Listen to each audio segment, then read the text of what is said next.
Mga ka-Frontyard, ito na ang pagkakataon na masubukan natin ang ating nagbagong bili na sander. Tingnan natin ang aking lilinisin. Ito ang lilinisin ko, isa sander at i-repaint. Ito, kumukupas na yung kulay niya. Ayan, pangit na tingnan. Hanggang dito lang yan mga ka-Frontyard. Tapos dito. Ito pa. Yan, pangit na tingnan. Mamaya, tingnan natin pag napinturahan na, ipapakita ko sa inyo ang bago natin yung umpisahan at nung natapos na. Ayun na muna ang ating gagawin ngayon, ang magsander, tapos i-repaint natin.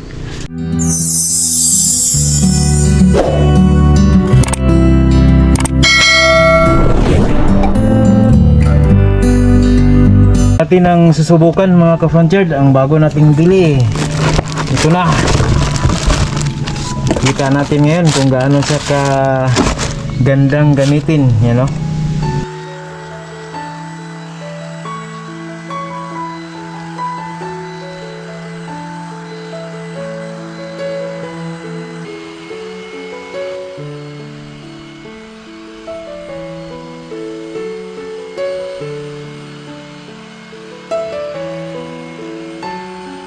Tapos na nating ma-sander ang ating dingding, kaya ngayon ay ready na para i-repaint natin. Tingnan nyo muna, yan o, natira na natin ang sander yan.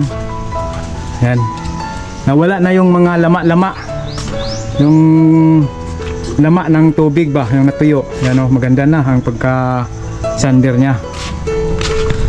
At ngayon ay ipapakita ko sa inyo pag-apply natin ng polyurethane na top coat para dito sa ating kahoy na dingding. Ito kanina ay nag-umpisa na ako. Ito na ang kalabasan niya. Hindi ko nakita agad. Hindi ko pinapakita sa inyo nung nagpintura ko.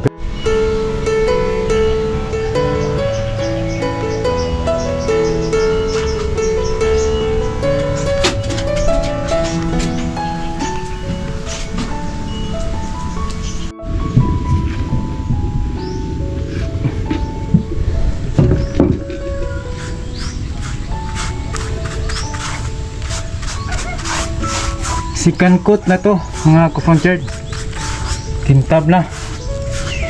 Brush lang ang gamit natin dahil kukunti lang naman, alanganin kong spray pa. Ngayon ay snacks time muna. Snacks muna tayo. Nakakagutom din tong mag-repaint Baka akala nyo kayang kaya, pero mag-snacks muna tayo. Ito, natapos ko ng first coat mga ka-Frontyard. Papakita ko sa inyo Yan yung dati ay may mga lama-lama, ngayon ay maganda na tingnan. Bumalik na ang pagka fresh sa ating Kubo Cottage. Tingnan mo ganda na ng dingding natin. First coat ng polyurethane yan. Ngayon ay mag-snacks muna tayo. Snacks muna tayo mga ka-Frontyard.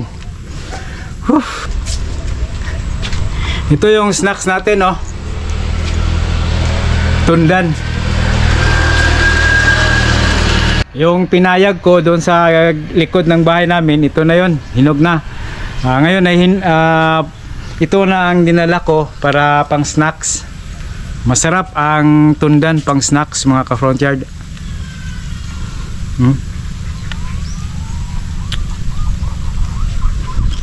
Sarap. Ngayon ay tapos na natin na natira ng first coat ang ating dingding mga ka-Frontyard. Medyo makintab na siya at kulang pa. Dagdagan pa natin ng isang coating pang final. Pero bago natin gagawin yan ay i-sander muna natin ang pinong-pino ng 1,000 ang kanyang grade. Kaya ito ang ating first coat pa mga ka-Frontyard. Mas makintab na. At ngayon ay titirahin natin ng sander bago natin i-second coat. Ito na ang ating kinalabasan sa first coat mga ka-front yard. Yung window grill natin ay na linis na, napinturahan na ng itim, na repaint na natin. Ito na lang pang final, na tira na natin ang sander ito, kaya final na lang, for final painting na lang kinalabasan mga ka-front yard. Konting tiyaga lang at saka sipag para mapinturahan natin. Hindi na tayo kumukuha ng pintor kasi kayang-kaya naman natin na magpintura dito eh. Kaya malapit na matapos mga ka-front yard. Pagkatapos nito ay doon naman sa taas. Konti na lang, ma-final na natin. Papakita ko mamaya. Alas 12 na pala, oras na sa pananghalian. Ngayon ay uuwi muna ako. Mananghalian muna kami ni Papa at babalikan ko na lang itong ginagawa ko. Ito ready for final coat na. Na brush ko na, sander ko na lahat yan. Ayan ganda na tingnan. Ngayon ay uuwi muna ako mga ka-front yard. Kakain muna tayo kasi nakakagutom din pag may ginagawa tayo. Sige mga ka-front yard, punta muna ako sa bahay. Dito na ako sa bahay. Mananghalian na kami. Kasama ko si Papa. Nanghalian pa. Kaway-kaway sa front yard ni Joe. Bye-bye. Okay, ni Joe. Kami lang ni Papa ngaon mga ka-front yard. Ulam namin adobong manok saka kanin. Kaya kain muna kami. Mamaya babalik na naman sa pagpamintura. Okay, kain muna kami. Ngayon ay natapos ko ng pinturahan muli ang dingding ng ating transient house. Yan, parang bago na. Nawala na yung mga lama-lama. Parang bago na tingnan. Wow. At ang window grill natin ay napinturahan na rin ng kulay itim.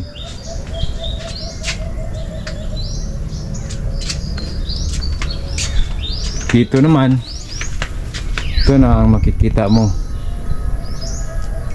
Maganda ang polyurethane top coat ang binanat ko dito. Maganda ang resulta. At ngayon ay dito na tayo sa maliit na misa. Ngayon ay umpisahan na nating pinturahan, i-repaint ng top coat. Meron ng nakasanding sailor na ito, kaya hindi na natin i-sanding sailor. Marami pa ang ating i-repaint mga ka-front yard. Doon pa sa taas sa may terrace at nasander ko na rin yun at i-repaint na lang. Ngayon ay i-repaint ko na ito at ipapakita ko sa inyo mamaya. Tingnan nyo mga ka-front yard bago natin pipinturahan at ipapakita ko rin sa inyo pagkatapos nating malagyan ng top coat.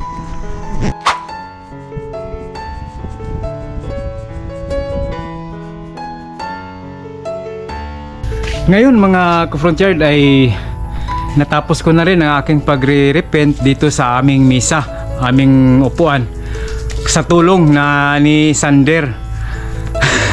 Gamit na gamit ang ating bagong sander mga ka-front yard kasi siya ang tagaliha ng ating bago natin i-repaint ay nililiha natin. Kaya ito ay papakita ko sa inyo dahil tapos na nating natira ang ating mga misa at upuan. Ito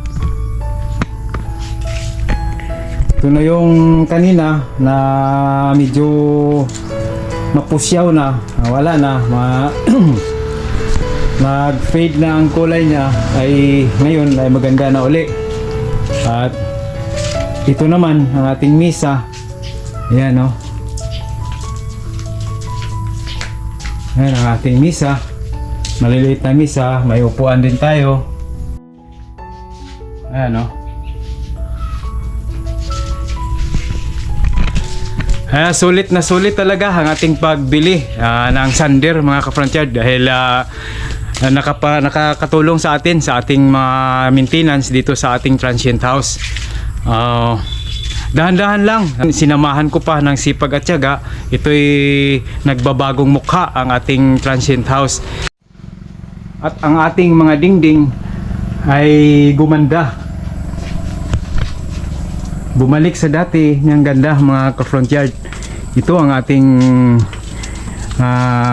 bagong repaint na window grill at saka yung dingding niya.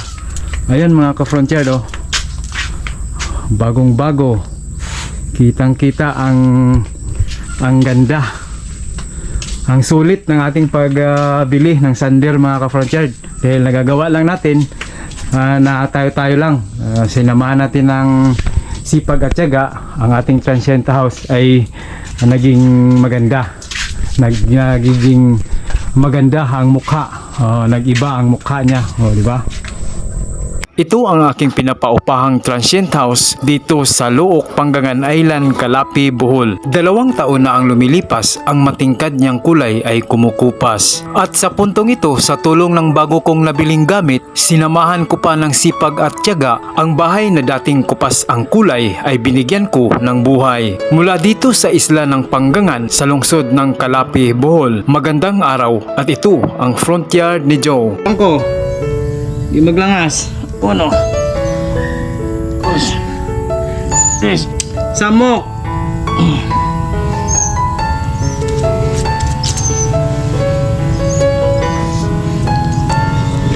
Samok dogs.